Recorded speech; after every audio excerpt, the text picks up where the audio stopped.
is moving into this house.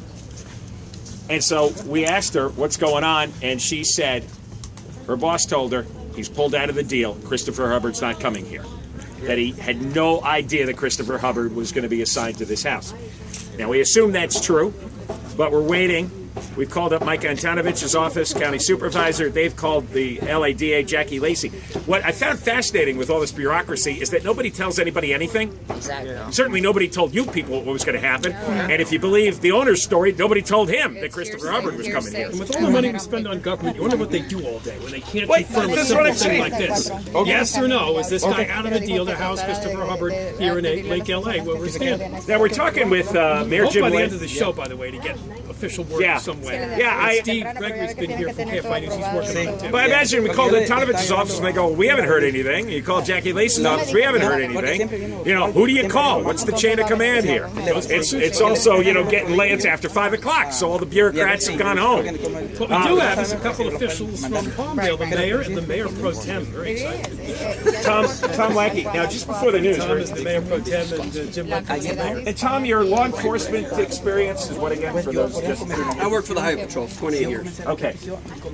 Explain the GPS, because law enforcement, or at least parole probation officials, like to say, "Oh, don't worry, he's going to wear a GPS. Everybody's fine." And I have great doubts about that. Guy's wearing a GPS. Let's say it's Hubbard, right? Goes across the street and rapes a woman.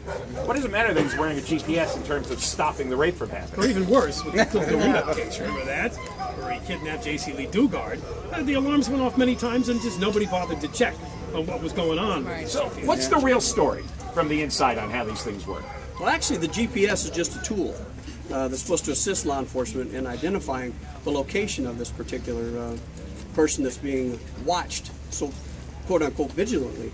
But it has limitations. It's not a perfect catch-all, and it doesn't assure safety to the community by any means. But it does assist us in locating exactly where the person is. But there are limitations. For example, it relies upon technology, which is not always reliable. Signals can be weak. They can also, it's been proven that they can remove these devices at times from their ankles. The batteries have proven to be sometimes not charged.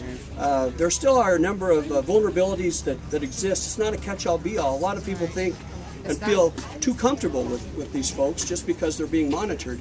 And they do have somebody that is monitoring them pretty much 24/7. How does that work? I mean, if he got loose, started running down the street, the GPS sends a signal to who? It's probation and parole that actually has somebody designated to watch those particular devices. Okay, and when an alarm goes off on their desk, I don't know the exact smartphone process. Starts to beep. Or a week later, but I mean, I've never seen the process actually. 5 hours But if later. you're not loose at midnight and raped a woman in the neighborhood, and then ran off in the dark, there's no street lights out in the desert, it's going to take 20 minutes before a cop shows up, right? Or more. Or more. Try an hour. So the GPS is of no value in stopping that crime at that moment. That's correct. I think people need to understand that, because I think that's been way oversold. And what's your knowledge about how a guy like him would be monitored? Because they use the phrase close supervision for a time. What does that mean? How long? And what is close supervision? Well, what it is, it's a requirement that the state engages these people that they have to report to a certain number of people. And if they don't report, then law enforcement will come looking for them. And then we'll be reliant on information that's provided. It's not a perfect system. But close supervision makes people think, okay, there's a guy sitting in a lawn chair on the front, in front of the door. Yeah. And Hubbard is going to be following as he makes his way around town, but it's not that.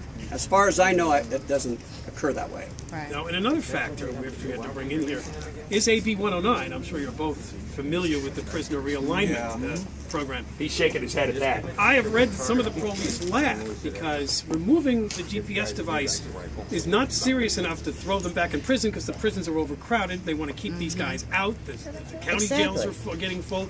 Obviously, the state is trying to reduce its prison population. Some of these guys are laughing at the GPS thing now because if they violated, it's not serious enough to send them back into any kind of jail. That's another sad part of this. Yeah, all these the measures, especially AB 109, was so poorly crafted that all it has really done is put us at greater jeopardy as a public. And I, for one, clearly don't appreciate that particular mentality, and I think they're thinking of the well-being of the wrong people. Have you And, two noticed any increase in crime rates the last year or so here Well, in actually- Palmdale from? Actually, that's our focus. We focus on these individuals.